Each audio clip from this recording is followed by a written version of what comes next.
acerca, hermanos, de la impaciencia. Tiene que ver con dos cosas fundamentales. Uno, tiene que ver con los sentimientos, y dos, tiene que ver con el tiempo. Cuando nosotros nos impacientamos, cuando nosotros tenemos ese sentimiento, porque la impaciencia es un sentimiento. Bueno, ese sentimiento aflora cuando nosotros no logramos lo que queremos en el tiempo que nosotros lo esperamos. Esa es la mayor dificultad. Y decíamos la clase pasada entonces que lo contrario de la impaciencia es la paciencia. ¿Y qué es la paciencia? Mantener nuestro estado de ánimo dentro del tiempo, tratando de mantener ese buen estado de ánimo hasta que las cosas realmente funcionen.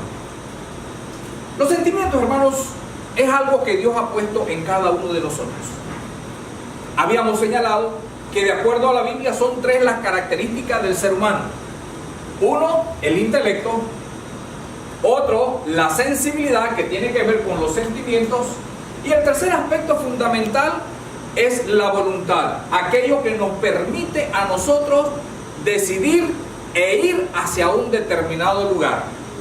La voluntad se alimenta de los dos primeros, se alimenta del intelecto y se alimenta también de los sentimientos. Así que hacemos la pregunta: ¿qué papel juegan nuestros sentimientos en nuestras vidas?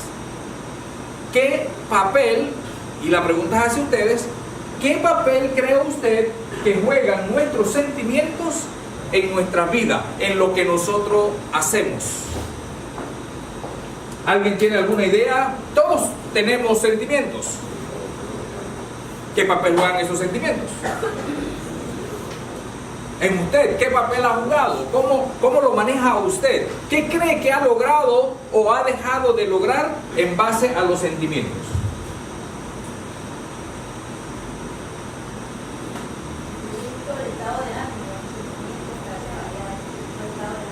¿Qué juega el estado de ánimo en su vida? ¿Qué papel juega? ¿Es importante? ¿No es importante? ¿Por qué es importante? ¿O por qué no es importante? Dependiendo de su respuesta. ¿Por qué es importante los sentimientos? Porque influyen en los demás. Influyen en los demás. Yo ando enojado, es posible de que vaya a echarle también a perder el día al otro. Ok. Si ando desanimado, es muy posible que también sea una reacción que afecte también a las otras personas, de manera que el sentimiento, que es una emoción muy particular, de pronto contamina o influencia de forma positiva o de forma negativa a los demás. Claro que sí. Aquí, después allá y después allá. Creo que hay extremos. Ajá. Hay extremos y depende la manera en la que la persona se conduzca. Por ejemplo, el papel que puede jugar el sentimiento en la vida de una persona muy efusiva. Se pone a llorar por cualquier cosa y dice la gente, es que es sentimental, dice. Y otra persona dice, es malo ser sentimental. Y se llega al otro extremo, en que la persona dice, no, ser sentimental es malo, por tanto, puede ser frío.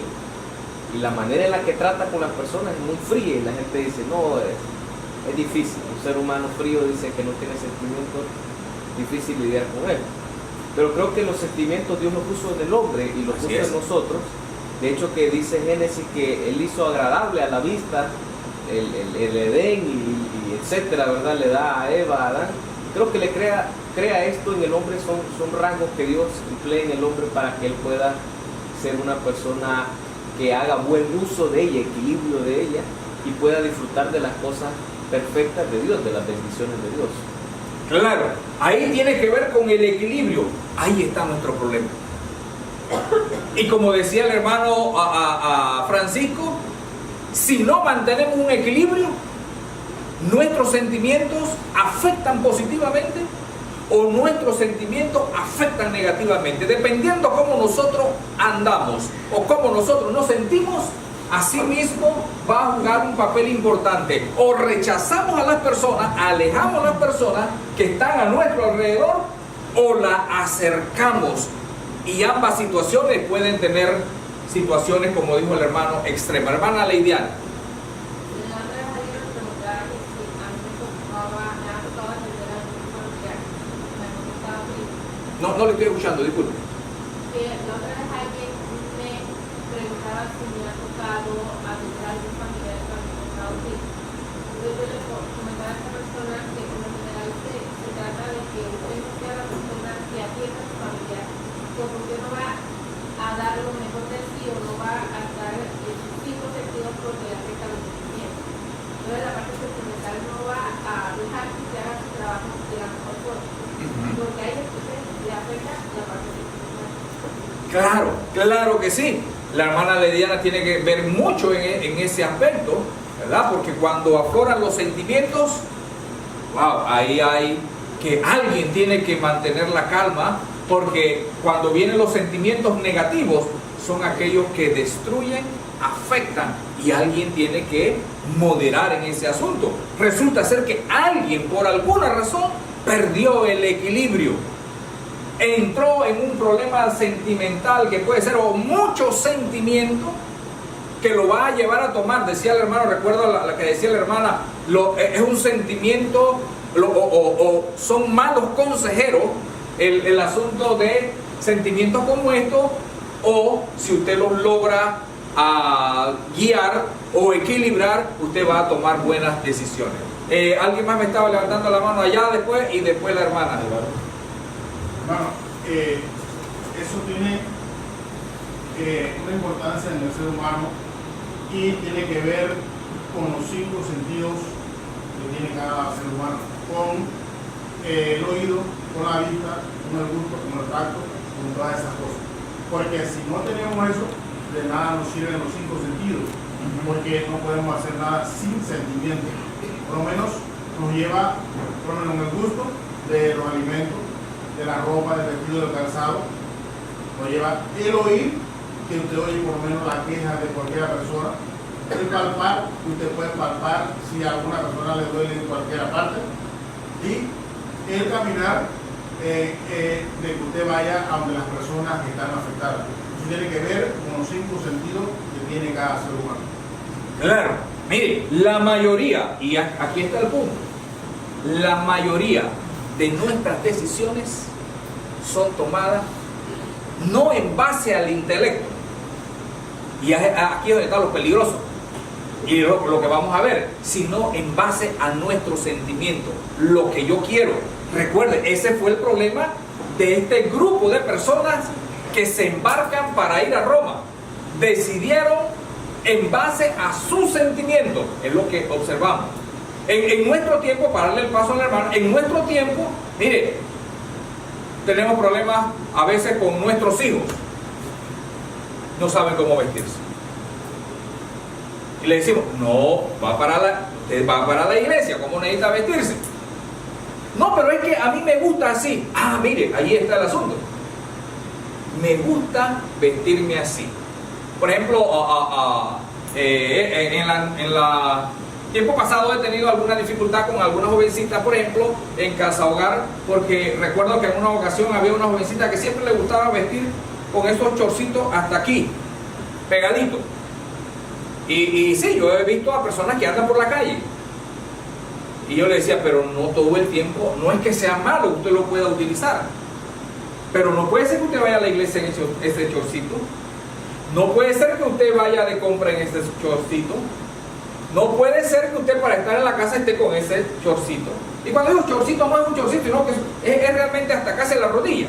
Pero esa era su forma de vestir. Y yo le preguntaba, ¿y por qué vistes así? ¿Por qué no cambias si vas hasta para una fiesta o una reunión? También quería ir. Y ella me decía, es que a mí me gusta. Ah, allí está el problema, los sentimientos.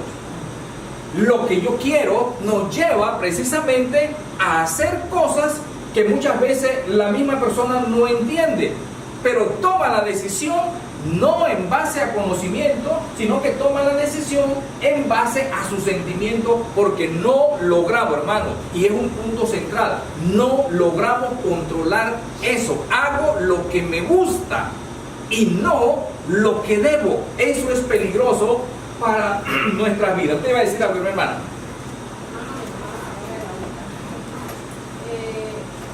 Tiene que ver, como te dice, con el sentir, con lo que yo quiero, con lo que yo más quiero. nosotros de ahí la importancia, ¿verdad? Porque los sentimientos nos ayudan a tomar las decisiones.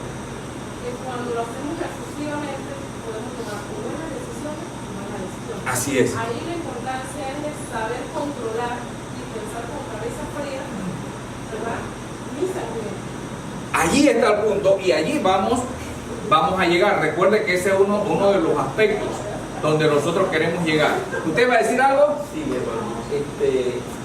Estuvo, hermano, en una pareja donde pueda que el esposo tenga un carácter bastante fuerte y la esposa, y me tocó observarle y hacerle la pregunta, señora, ¿cómo usted soporta la persona esa así, tan así?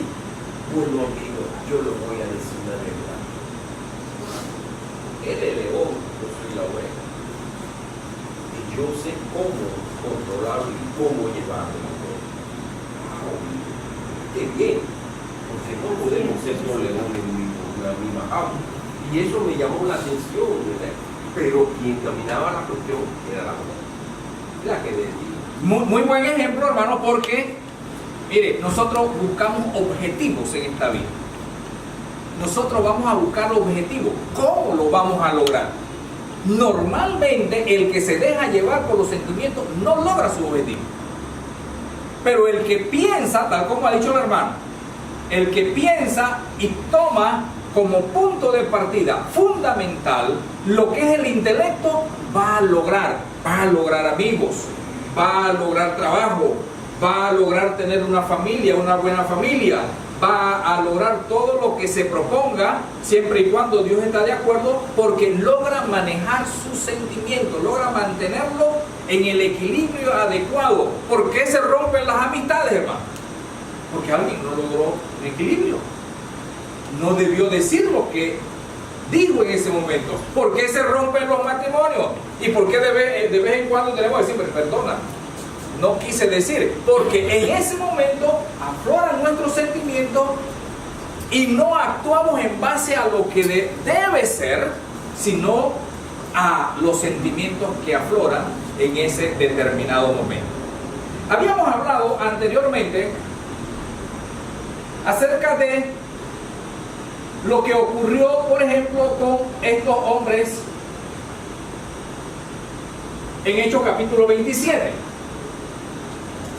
Dice que ya habían pasado mucho tiempo, lo que veíamos en la clase pasada, el tiempo se había hecho peligroso para la navegación. Se le había dicho, Pablo le había dicho, vamos a padecer, ¿verdad?, perjuicios. El centurión, al escuchar eso, habló con el piloto y el piloto le dijo, no hay problema, podemos ir.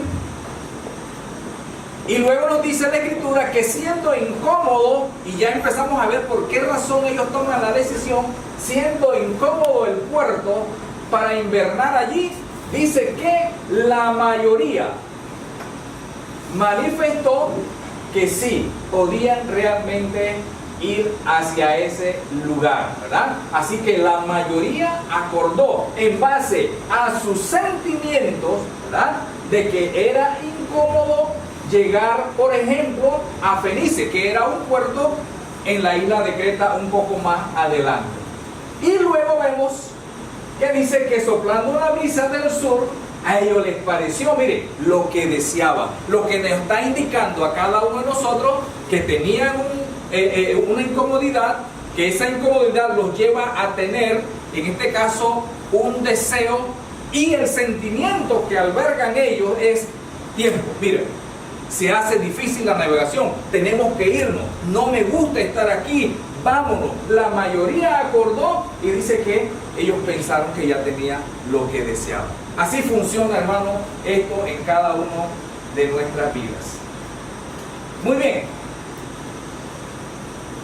El episodio que sigue, que son las consecuencias de haber tomado esa decisión, donde se encuentra, o donde nosotros podemos entender que el problema que ellos tenían en ese momento era un problema también de impaciencia, no querían estar allí, querían irse a otro puerto, y ahí vemos la situación. Eso los lleva a tomar la decisión de salir del puerto, aunque el tiempo ya era peligroso.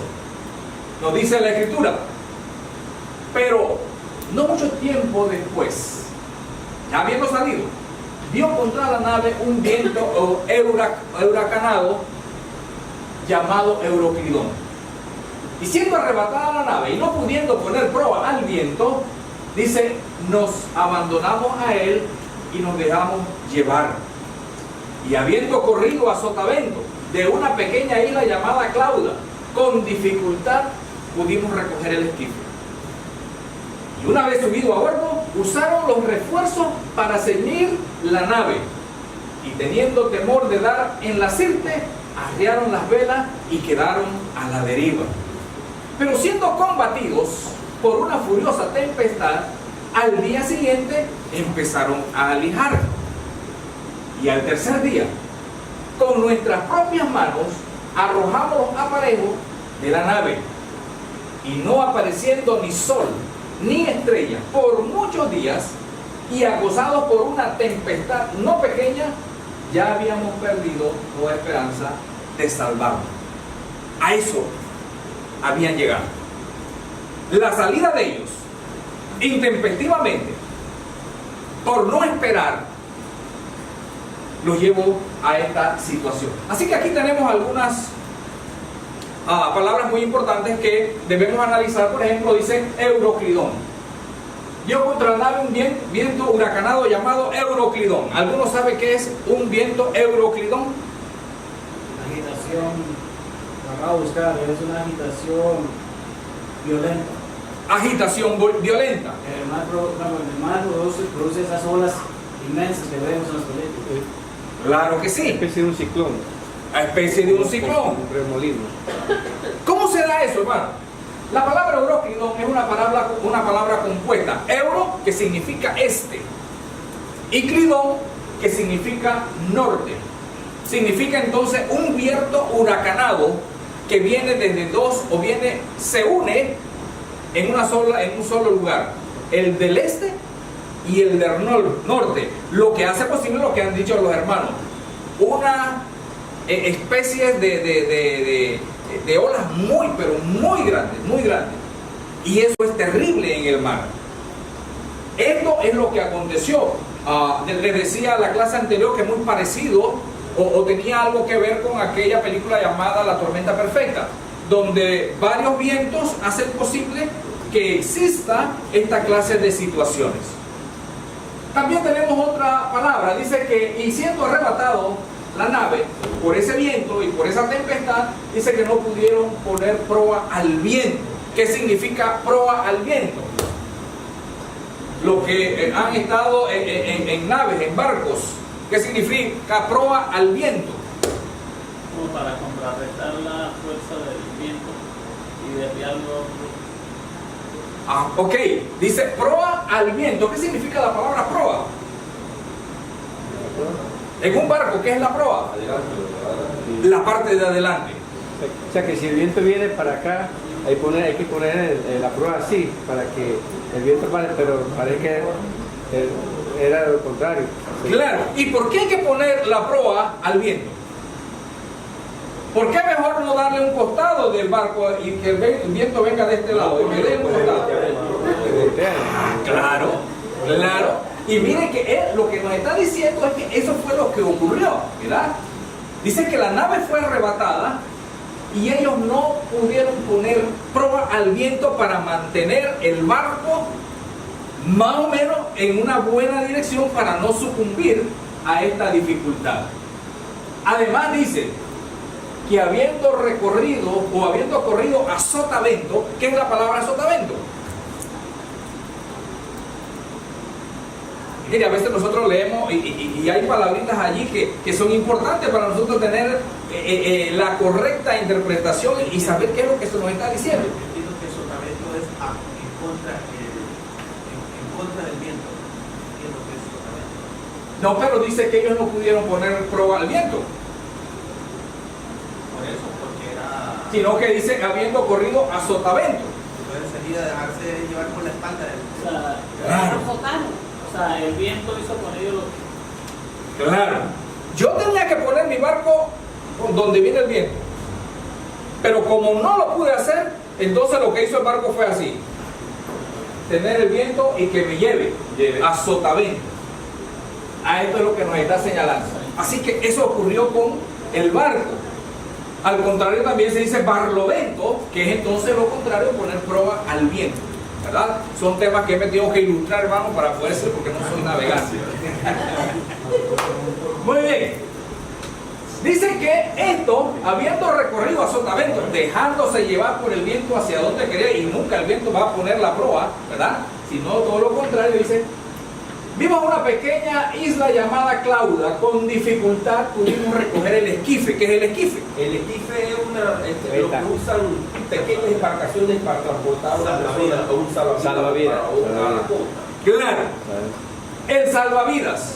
Normalmente ellos llevaban el salvavidas amarrado atrás, pero resulta que con esta clase de viento y de marea, resulta ser que esto se dice que estaba estrellándose con el barco donde ellos iban, y esto iba a hacer posible que naufragaran rápidamente. Así que lo que hacen ellos, dice el escritor aquí, es que precisamente pues en esa pequeña isla llamada Clauda, hacen todo. Usted se imagina eso, esos hombres tratando de subir eso en medio de esta dificultad, y dice recogieron el esquife y lo subieron a bordo. Ya no venía amarrado atrás, ahora lo subieron a bordo. Por eso le digo, esto me lleva a la película que vi. Esa película marcó en mí un antes y un después. Luego dice que estando ya a bordo, usaron refuerzo para seguir la nave y teniendo temor de dar en la sirte.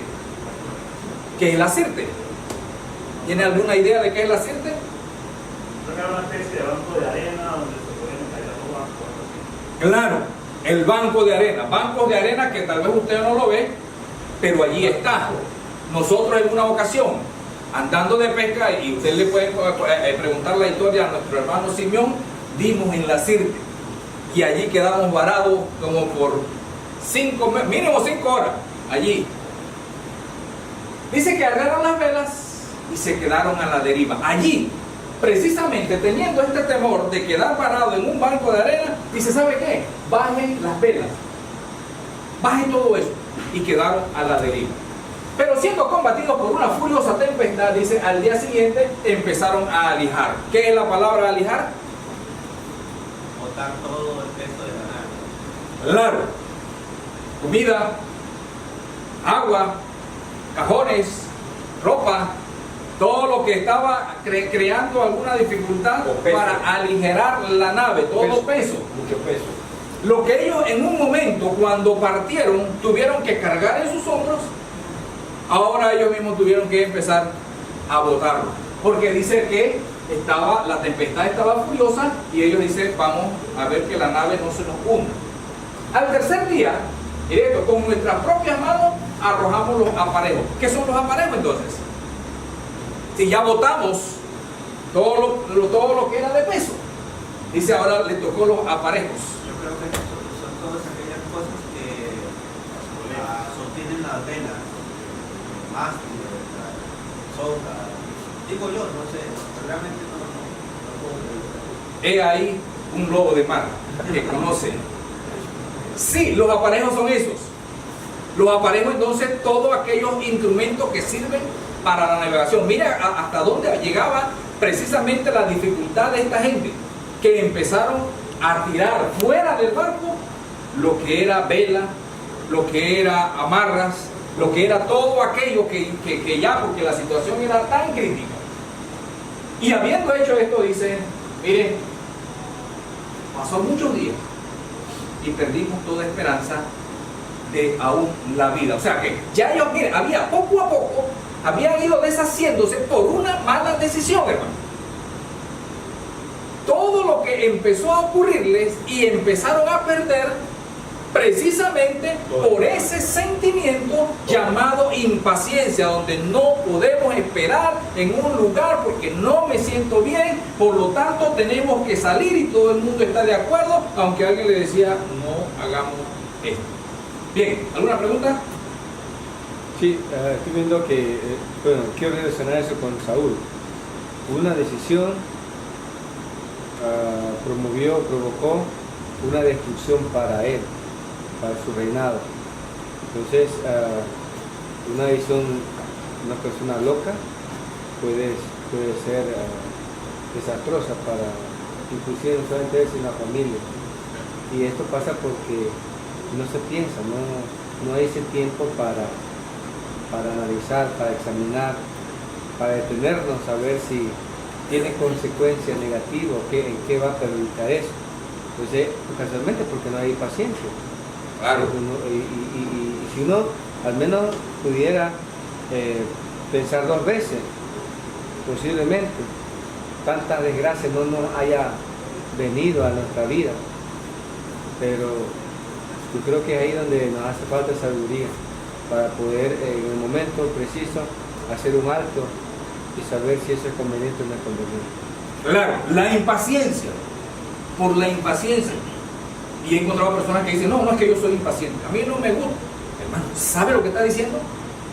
¿Sabe lo que significa ser impaciente? Y hay veces que a las personas no decimos soy impaciente, pero en la práctica somos impacientes. Y muy bien lo ha dicho el hermano, y también se lo dijeron a Saúl, que lo vamos a tocar, porque a Saúl le dijeron, has hecho locamente. Significa que el que actúa por la impaciencia se asemeja a un loco que no sabe lo que está haciendo y no sabe porque no hemos logrado controlar nuestros sentimientos.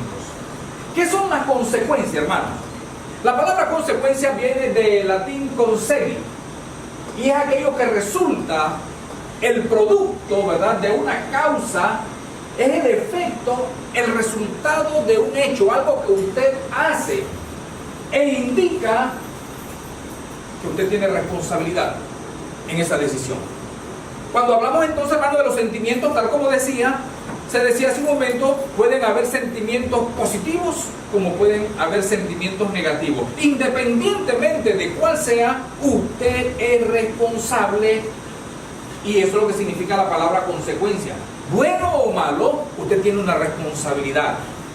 Y ser responsable en un sentimiento equivocado, como la impaciencia, es precisamente meterse en una gran dificultad. ¿Han escuchado ustedes de este efecto? El efecto mariposa. El efecto mariposa, hermano, es una teoría que nos habla del caos. Y es un término establecido por el meteorólogo Edward Norton, quien es pionero de esta teoría del caos y que toma como punto de partida un viejo proverbio chino. El aleteo de una mariposa puede ser capaz de destruir lo que está al otro lado del mundo. Es lo que se basa precisamente en otras palabras, habiendo un sistema, hermano, el más mínimo cambio puede provocar que el sistema o progrese o el sistema se derrumbe totalmente. Lo ponemos en aspectos prácticos. En el tema de congregaciones, una congregación es un sistema organizado por Dios, con hombres que dirigen. Pero llega el momento, hermano, en que congregaciones se dividen, y se dividen por causa precisamente de alguien que ha dejado que los sentimientos, ya sean justificados o no, cambien el rumbo de las cosas. Pues mire, un solo pensamiento es lo que ocurre. Se dice que ocurre también en el sentido positivo. Hay una vieja historia, hermano, acerca de Alexander Fleming, el autor de la penicilina. Se dice que un viejo que trabajaba en la agricultura, dice que estaba dedicado a su trabajo cuando de repente escucha a alguien pidiendo auxilio. Él deja sus aparejos de trabajo y corre inmediatamente y mira a un muchacho que está hasta la cintura en lodo. Iba a hacer una muerte terrible. Y dice que él lo va lo toma, lo saca y listo, se va a su casa y el joven se va a su casa. Dice que a la mañana siguiente viene un lujoso auto y para al frente de su casa. El padre de aquel menor se baja, eso fue allá por 1600, 1500 y algo, no recuerdo la fecha, y dice que se baja y le dice al viejo Fleming, quiero pagarte una bonificación, diríamos nosotros, por el trabajo, por haber salvado a mi hijo. Y dice este señor, no, yo no puedo aceptar eso, simplemente hice lo que tenía que hacer, así que yo no puedo aceptar que me des dinero. Este noble, en ese momento dice que aparece el hijo de Fleming y este noble dice, ¿y este joven es tu hijo? Dice, sí, es mi hijo. Y le dice este noble, bueno, hagamos algo, hagamos un trato. Permíteme pagarle a este joven todos sus estudios, al igual, en la misma circunstancia que yo pago por el mío. Y si este es un buen muchacho y tú estás orgulloso de él, al final los dos estaremos orgullosos. A lo cual Fleming dice que aceptó. Y fue el muchacho a la universidad. Y se señala que después de haber estudiado, se convirtió en este hombre famoso, Alexander Fleming, el autor de la penicilina. Yo no sé si la historia es real o no. Algunos dicen que sí, y que esto se dio precisamente en Inglaterra. Otros dicen que no, hay algunas. Pero lo importante que quiero resaltar aquí, hermanos, es que, mire, una acción buena, positiva, bien pensada, hace posible que las cosas marchen y que las cosas mejoren. Que logramos objetivos positivos, pero hablando de los sentimientos negativos, una pequeña cosa que usted haga va a afectarle a usted. Como decía el hermano, va a afectar a los que están en su entorno. Usted va a afectar a muchas personas simplemente porque usted o yo no logramos controlar nuestros sentimientos. En lugar de los acontecimientos, tal como habíamos señalado, ellos estaban aquí en buenos puertos. El puerto era incómodo. Y tal como se señala, dice que ellos se fueron y dice en el versículo 16 que el caso se dio en una pequeña isla llamada Clauda, que es precisamente esta isla que está aquí. Así que ellos salen de aquí en su navegación, aquí empiezan las dificultades, aquí están los bancos de arena, aquí ellos tienen que subir el esquife, aquí es donde ellos dicen estuvieron a punto de perder la vida. Consecuencia, hermano. Según los versículos 14 y 15, cuando tú actúas, cuando yo actúo en base a la impaciencia, entramos de lleno en tempestades. Cuando usted actúa sin pensar, entra en una situación, hermano, donde ya usted no tiene el control de las cosas. Y tal como dice la Escritura, dice, ya no podíamos hacer, ya no teníamos el control, tuvimos que dejarnos llevar. El viento era huracanado, ya no tenían el control. Así ocurre en nuestras vidas. Cuando usted toma una decisión basado en la impaciencia, ya cuando usted entra allí, ya usted no tiene el control. Ya todo, en este caso, está fuera de control. Vienen las dificultades, según el versículo 16. ¿Cuáles eran las dificultades que nosotros encontramos en ese pasaje? ¿Qué dificultades encontramos allí? Vientos. Botar todo el equipaje. Ok, botan el equipaje. En este caso, según el versículo 18 y 19, ellos botan el equipaje, se quedan a la deriva, el trayecto o ya el barco va a su propia deriva, a su propia suerte, y dice que existe el peligro. Y de aquí botaron todo, botan todo. Hermano, es lo que ocurre precisamente cuando nosotros decimos, no, yo no lo hago porque no me gusta. No, yo voy para allá porque es que me gusta. No, yo no quiero hacer esto porque yo no me siento bien. O sea, usted no puede esperar. Y si una cosa nos habla la Escritura, nos habla la Biblia, hermano, es precisamente de esa clase de acciones. Mire, la impaciencia tiene que ver con lo opuesto a esperar. ¿Y qué se nos señala, hermano, en la Biblia acerca del cristianismo? ¿Qué es el cristianismo? ¿Qué es la fe? Hebreos capítulo 11, versículo 1. ¿Qué es la fe? La certeza de lo que se espera. Certeza de lo que se espera. Mire, paciencia. ¿Cuánto no sufrieron los primeros cristianos y tuvieron que mantenerse en aquella situación que no era agradable? Hermano, hay muchas cosas en nuestra vida que no son agradables, pero que no por eso vamos a dejar lo que realmente es seguro. Y la fe es eso. Jesús dice que habría de venir. ¿Cuántos cristianos no se han ido porque Él no ha venido?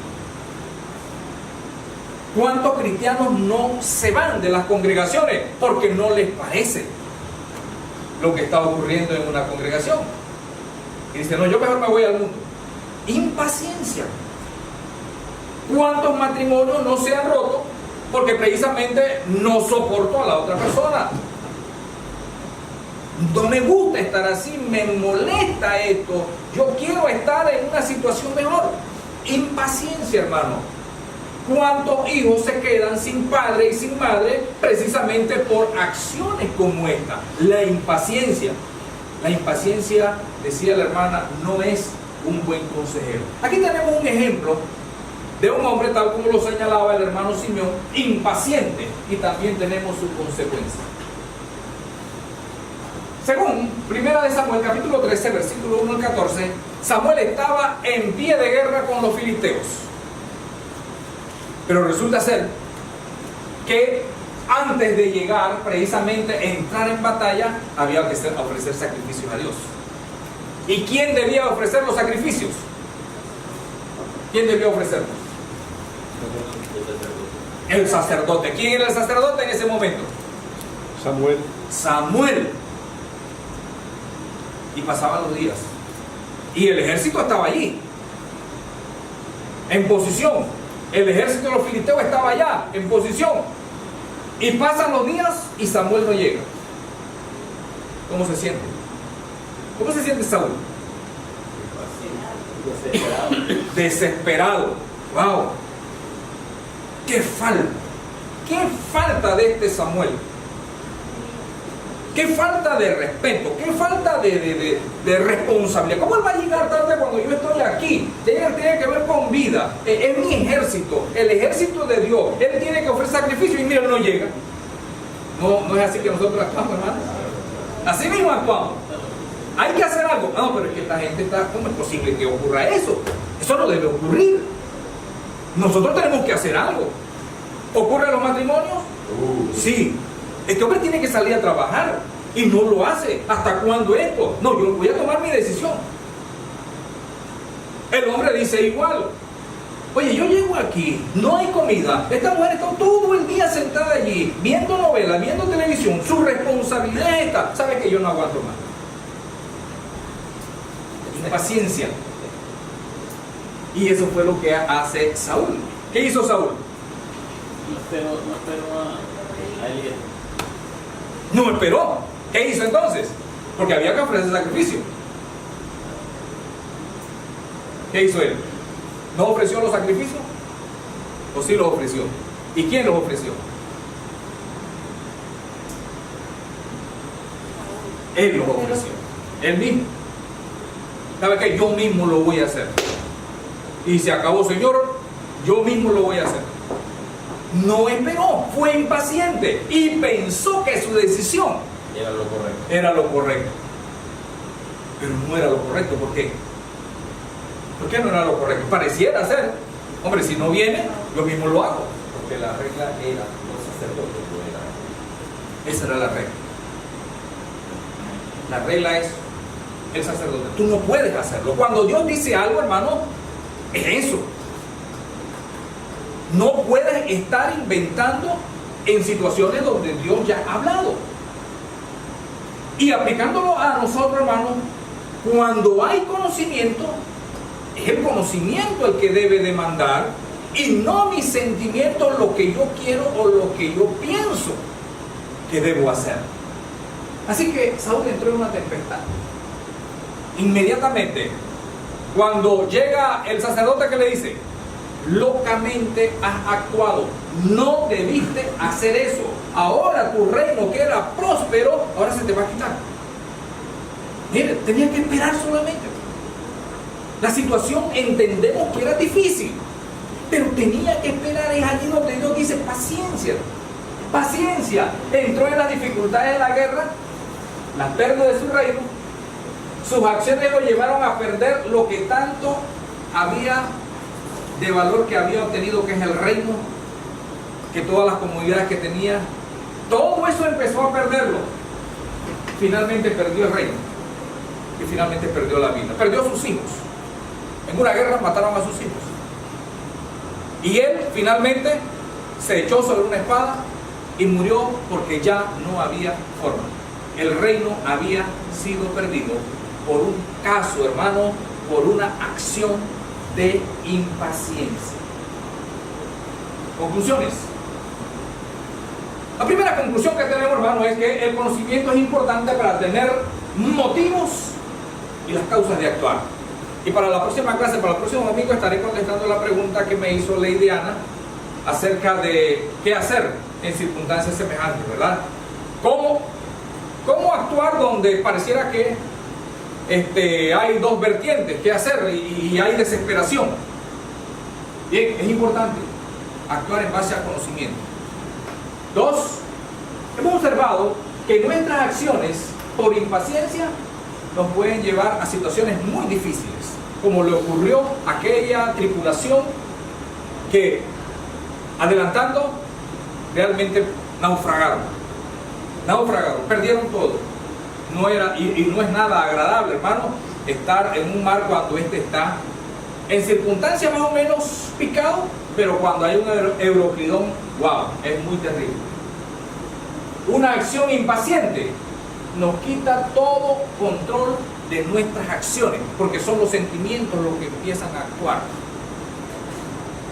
¿Cuántas personas que están ahora mismo en la cárcel están allí porque no lograron controlar sus impulsos? Y en un momento de rabia, en un momento de impaciencia, le quitaron la vida a otro. En un momento de impaciencia hicieron algo que no debieron hacer. Un acto por impaciencia nos puede llevar a perder lo que nosotros poseemos, tal como le ocurrió a ellos. ¿Quiere usted eso, hermano? ¿Quiere usted eso? Perder lo que usted tiene hasta este momento, incluso perder su propia vida. Entonces tenemos que luchar por ese sentimiento de impaciencia que llega, recuerde, primeramente por una incomodidad. Esa incomodidad nos lleva a pensar en algo que es mejor. Ese algo que es mejor nos empieza ahora a producir precisamente esa emoción de ir hacia allá. Y esa emoción nos produce el sentimiento de impaciencia. No espero más. ¿Por qué? Porque esto no me agrada. Y esa impaciencia nos lleva precisamente a entrar en la destrucción. ¿Alguna pregunta? Dígame. Un comentario. Sí. En realidad, gracias por esta charla sobre el tema de la impaciencia. En realidad, inclusive podríamos decir que hemos abordado aquí una rama de los efectos de la impaciencia cuando, digamos, hay gente que tiene diferentes tipos de caracteres. Hay gente que más bien son de una impaciencia efervesciente, que trata de buscar alguna solución al problema y entonces reacciona impulsivamente. Así es. Hay otra vertiente de gente que es más bien de ánimo un poco más decaído o tendencia al desánimo, a la depresión, que entonces en una situación difícil de impaciencia lo lleva a ese tipo de, más bien a dejar las armas. Entonces ese es otro de los posibles caminos que puede tomar como efecto la impaciencia. Así es, muy bien. O vamos al lado opuesto, como decía el hermano, y somos muy impulsivos, o dos, nos vamos al otro extremo y somos demasiado pasivos. Y en ambos podemos manifestar la impaciencia. Y siempre, hermano, todos los días nosotros estamos en esa encrucijada. ¿Qué hacer? ¿Qué hacer? Y allí todos nosotros o hemos tenido un ataque de impaciencia en un momento de nuestra vida, o estamos siempre frente a personas que tienen ataques de impaciencia y que hacen cosas que usted sabe, a 1000 lenguas, que no es lo mejor. Pero Dios nos ha dado el sentimiento para que nosotros podamos controlarlo y vivir de una mejor manera. Vivir precisamente es un complemento de nuestra existencia. Sin él no podíamos vivir, pero cuando no prestamos atención a cómo controlarlo, nos vamos por otra situación. Que el Señor les bendiga, hermano. Amén.